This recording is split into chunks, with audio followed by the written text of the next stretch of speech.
anos que não amo ninguém, ou que não me amo. Esqueci como comprar perfume, como convidar alguém para ir ao cinema, pedir uma pizza e conversar sobre um filme. Mira da Muribeca. E aí, prontos para nossa segunda aula de poemas? Simbora!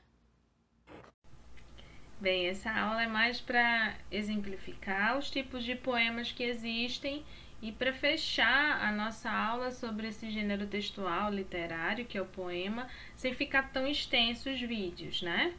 Enfim, hoje a gente vai ver também, além do que é poema, a diferença de poema para poesia, como se caracteriza esses poemas, a diferença para prosa também, enfim, a gente vai ver os tipos de poemas que existem. O primeiro tipo de poema que eu trouxe é o épico ou narrativo.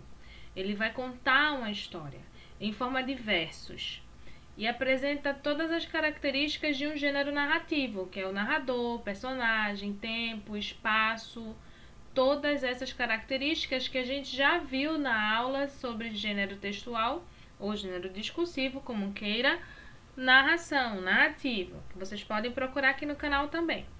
E para exemplo, né, para exemplificar esse gênero de poema, ou melhor, esse tipo de poema, eu trouxe aqui um trecho do livro Uruguai, de Basílio da Gama.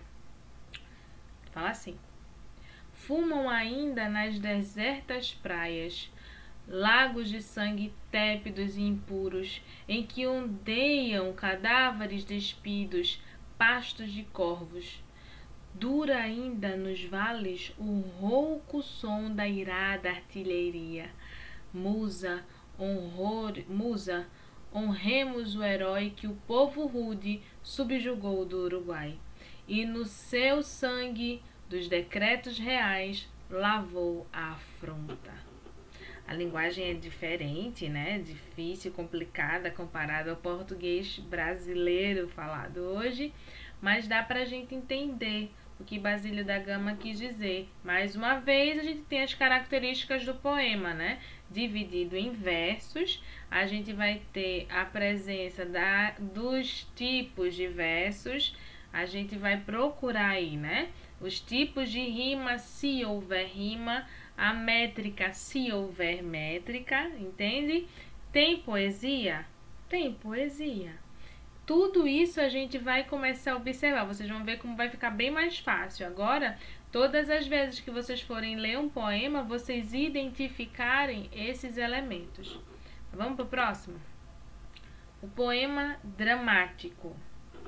Não apresenta a voz de um narrador, pois a história se desenrola a partir das falas dos personagens, que são estruturadas em formas de versos, como no trecho a seguir do livro Morte e Vida Severina, de João Cabral de Melo Neto.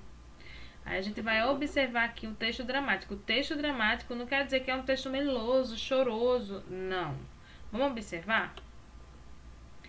O retirante explica ao leitor quem é e a que vai. O meu nome é Severino, não tenho outro de pia. Como há muitos Severinos, que é santo de Romaria, deram então de me chamar Severino de Maria. Como há muitos Severinos com mães chamadas Maria, fiquei sendo o da Maria do finado Zacarias.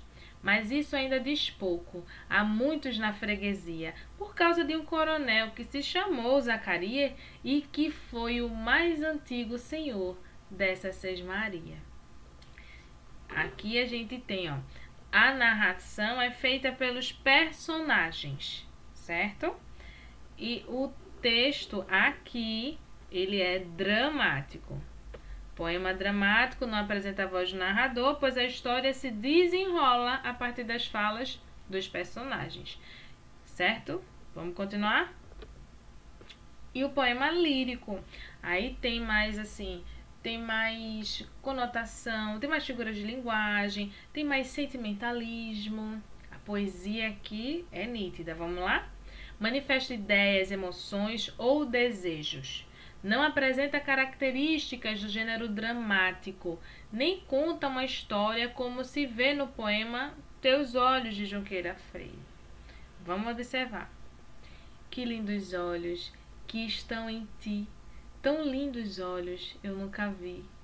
Pode haver belos, mas não tais quais. Não há no mundo quem tem iguais. Tem tal encanto os olhos teus, quem pode mais, eles ou Deus?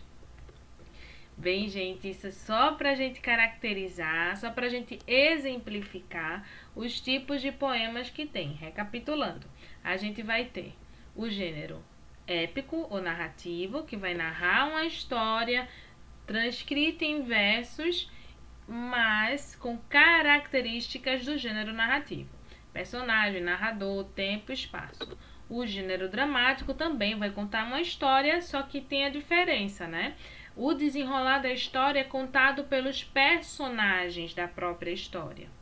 E a gente tem o gênero lírico, onde a gente tem as manifestações das ideias, das emoções, dos desejos, a poesia muito mais nítida e aflorada, também dividida em versos, certo? Eu espero que tenha ficado claro para todos vocês e podem dar continuidade às leituras de poemas e poesias, prosas, lembrando sempre a diferença e aprendendo também com essa aula a caracterizar, a classificar, a dividir, a contar os versos, as rimas, a métrica, as estrofes do poema. Até a próxima aula!